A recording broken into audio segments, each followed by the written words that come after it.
Hi friends, काव्याज किचनमध्ये तुमचं स्वागत आहे। चला, आज मी घेऊन आले एकदम साधं सिंपल जेवण। तर मी आज आहे ना फ्लावर वाटाणा आणि बटाटा याची सुक्की भाजी बनवणार आहे आणि त्याच्यानंतर मी सुक्कं वांग भरून सुक्कं वांग बनवणार आहे, त्याची रेसिपी दाखवणार आहे। तर हे बघा, सगळ्यात पहिलं आपण फ्लावर वाटाणा बटाटा याची भाजी बनवूया। तर त्यासाठी मी कढईमध्ये तेल तापलेलं आहे, त्याच्यामध्ये ना जिरे टाकलेले। पहिले जिरे टाकल्यानंतर कांदा टोमॅटो असं तेलामध्ये व्यवस्थित असं मस्त असं परतून घ्यायचं।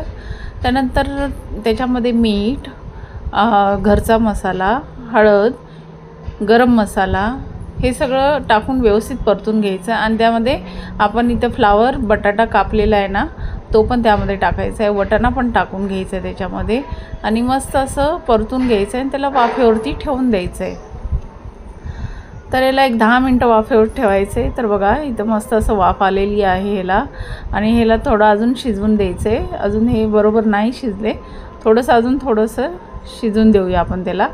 तर बघा, अजून मी त्याला 10 मिनटासाठी ठेवलं होतं। तर इथं आपलं फ्लावर मी तुम्हाला असं उलटणीने कट करून पण दाखवते, ते कट झालेलं आहे। तर फ्लावर आपला तयार झालेला आहे। तर आता इथं आपली वांग्याची तयारी। तर इथं मी आहे ना छोटे छोटे वांगे घेतलेले आहेत, गावरान वांगे आहेत।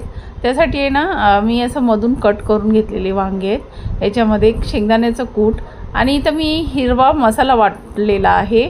त्याच्यासाठी हिरवा मसाला म्हणजे कोथिंबीर, आलं, लसूण आणि हिरवी मिरची भाजून टाकलेली आहे। हे सगळं मिक्सरमध्ये असं आबडधोबडच वाटायचं आहे, जास्त बारीक नाही वाटायचं आपल्याला। तर त्यामध्ये हळद, मीठ, थोडासा गरम मसाला, तेल हे सगळं मिक्स करून आपल्याला वांग्यामध्ये मस्त असं भरून घ्यायचं आहे। तर ना हे सुक्कं वांग आहे आणि हे ना तुम्हाला जर वांग्याची भाजी आवडतच असेल ना तर तुम्ही हे प्रवासामध्ये पण घेऊन जाऊ शकता, कारण आपण हे पाण्याचा न वापर करता हे वांग बनवलेलं आहे आणि खूप टेस्टी भाजी होते। तुम्ही नक्की ट्राय करा ही भाजी।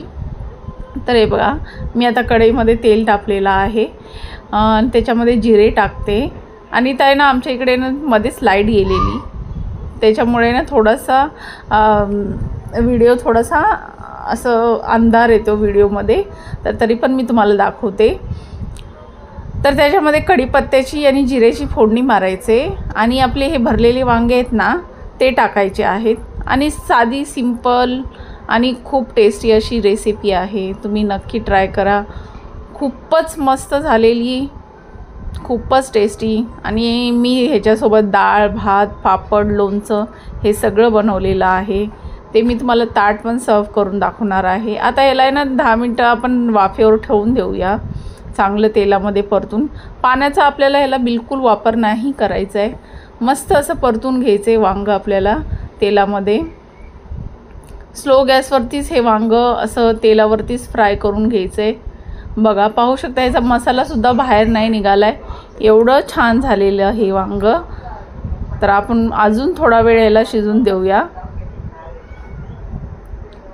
तर अजून 5 मिनटासाठी याला झाकून मी ठेवून देते। तर बघा, मस्त असं आपलं आता बघा वांग पण रेडी झालेलं आहे, हे बघा। तर मी आहे ना तुम्हाला थोडंसं कट करून पण दाखवते वांग कसं रेडी झालेलं आहे, शिजले आपलं वांग। तर बघा, मस्त असं आपलं वांग शिजलं गेले। तर आपलं रेडी झालेलं वांग आहे। तर मी तुम्हाला हे बाउलमध्ये काढून दाखवते आणि इथं ताट पण सर्व करून दाखवणार आहे। वरून थोडीशी कोथिंबीर पण टाकायचं आहे, खूपच छान,